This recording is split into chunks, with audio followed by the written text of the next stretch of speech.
So this is a presentation. Oh, thank you. So this is a presentation to showcase some issues we went through with a Scrum team, pursuing a difficult project, and I'd like to share it as like ideas mostly for new Scrum Masters, as myself. So let's go over a few things about the background. We were a team of 4 engineers, a split Scrum Master engineering role, and the product owner who was rather new at the company at that point. And the challenge was to actually replace an already existing subscription management system, which is financial, and it's really hard and annoying sometimes. And the problem was that it was really integrated with our core application, really tied with it. And the whole company's revenue stream went through this service. And it was really legacy code, really old things. No one in the team knew how it actually worked. And to make matters worse, our team is split through the ocean. We have engineering in Europe and management in the US. So financial people were in the US. It was difficult to reach them. And as I said, the product owner had little involvement with this project. We had a tight deadline because of legal reasons. We had to replace the subscription management system. And the last icon is to show that we had zero almost planning. We had very little planning, and it was really hard to estimate what was going on. So we kept discovering as we went through. So I was wondering how I can help during the project and after the project. And the first thing I found out was that we had to be truly agile, which means replace unwanted frameworks and unwanted things and make the process really flow. This was really key to achieving our goal. Remove obstacles from the road. Sometimes I had to be a mediator because when you're working on something that you don't like, it stresses you and tensions get high and people are not their best selves all the time. So it was really hard. You need to stay calm and help cultivate that calmness to others as well.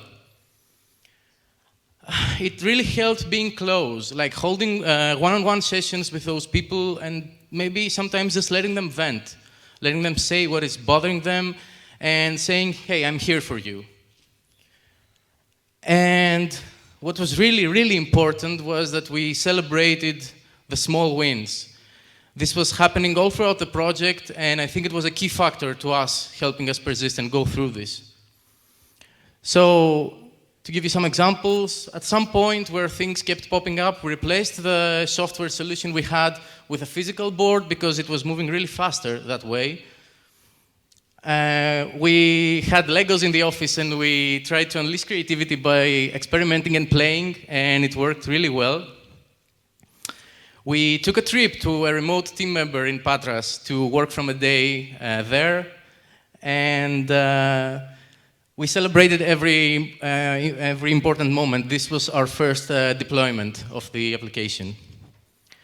So, what happens after the project? How do we make this a learning moment, and how do we gain the most out of this? So, first we held an internal retrospective session about this project. And a really good thing was, a really good activity was the hero's journey, and we ended up assigning some actual like artifacts to everybody related to their role in the project. And then we held a company-wide retrospective where we pointed out things that could have been done better, things to avoid in the future, and what we learned from this. And last but not least, we asked for budget to celebrate, and I think this put a really nice twist to a very demanding project.